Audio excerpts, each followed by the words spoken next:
In this demonstration, we'll take a look at configuring user authentication on a Juniper device. Now, there's three major types of user authentication with Juniper devices. We have local password authentication, where you as the administrator of the device configure usernames and passwords on the device, and the authentication occurs against the local database of that device. Whereas we also have radius authentication and TACACS Plus authentication.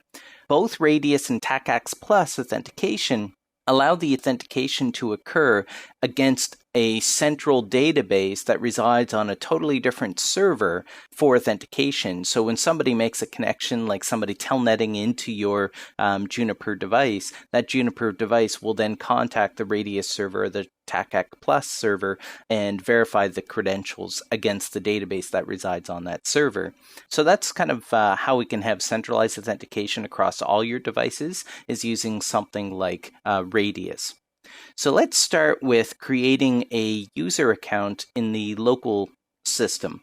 So to create a user account, I'm going to use the set system login, and I'm going to create a user called Sean, and I'm going to assign Sean the class super user, so he has full administrative capabilities to this device.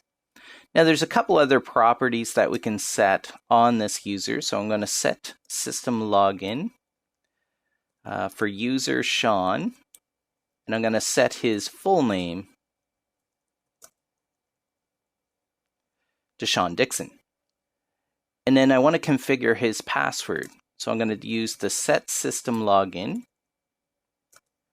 for user Sean, and his authentication will be in plain text. Now, this doesn't mean that it's stored, the password is stored in plain text.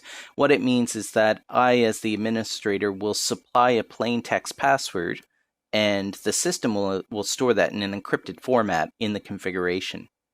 So I hit enter here. It wants to know what the password is, so I'll type in my password for Sean.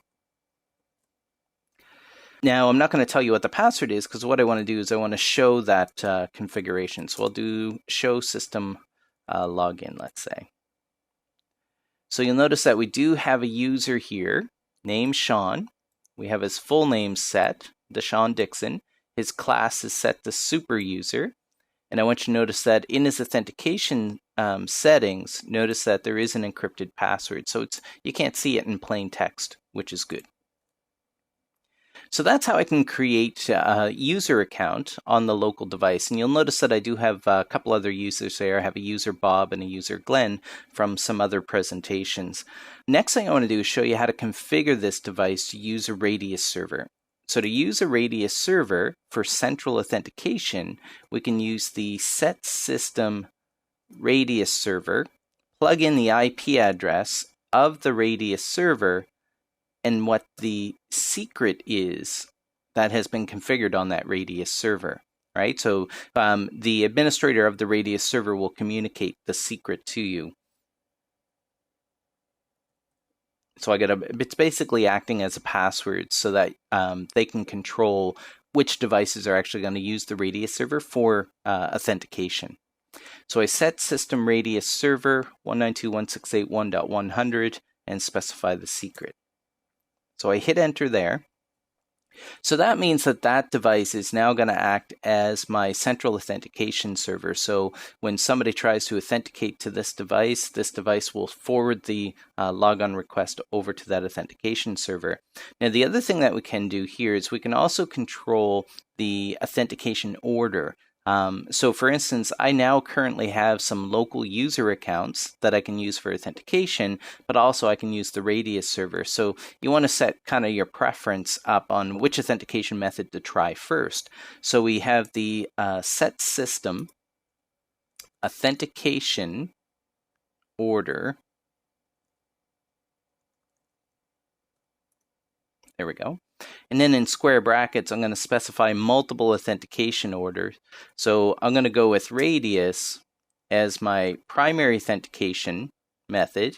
And then if there's a problem communicating with the Radius server, or if the user is not authenticated against the Radius server, then I do want to use my local passwords that have been configured on this device here. So you can see password there. So I've got two options. First try Radius. If that fails, or maybe if the Radius server is unavailable, then try my local passwords. So I hit enter, and I can show my configuration. So you can see here in system, we've got our authentication order set. We've also got our Radius server set. So I'm going to commit those changes. So that saves those changes to my configuration. So in this demonstration, you saw how to configure authentication on a Juniper device.